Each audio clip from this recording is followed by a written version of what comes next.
Di balik ungkapan Prabowo, kita bagian tim pemerintahan Pak Jokowi. Yang pertama tentu kami bersyukur dulu, mengucapkan syukur alhamdulillah bahwa dukungan Golkar, PAN itu kepada Pak Prabowo ini tentu sekali lagi menunjukkan bahwa Pak Prabowo adalah tokoh yang paling tepat melanjutkan kepemimpinan Pak Jokowi.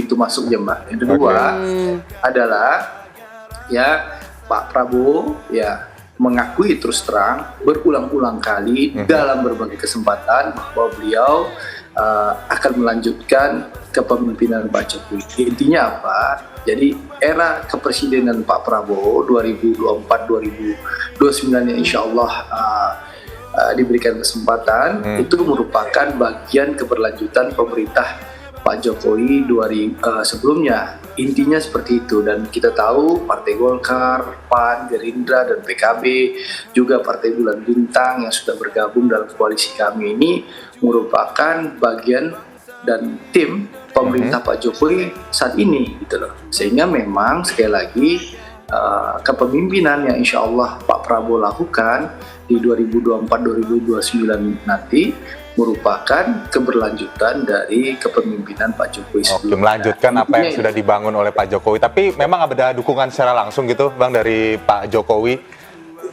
untuk Pak Prabowo maju. Ya, kalau kita mendengarkan pidato ketua umum dan berbagai partai politik dan juga kader-kader partai politik, ya tentu kita bisa merasakan bahwa sinyal dan harapan bahwa Pak Jokowi mendukung Pak Prabowo itu terlihat. Nah, saya mungkin cerita saja ya, Mas, bahwa saya 1 bulan yang lalu berkunjung ke Solo. Saya makan di restoran Sabto Gading 1 di kota Solo. Saya turun mobil, lalu saya ditegur oleh tukang parkirnya, Mas Andre ya? Iya, Mas Andre, saya Pak Prabowo. Loh, kok bisa, Pak? Saya ikut Pak Jokowi. Lalu saya masuk ke restoran, ketemu dengan para pelayan bilang, Mas Andre, monggo sini Mas, duduk.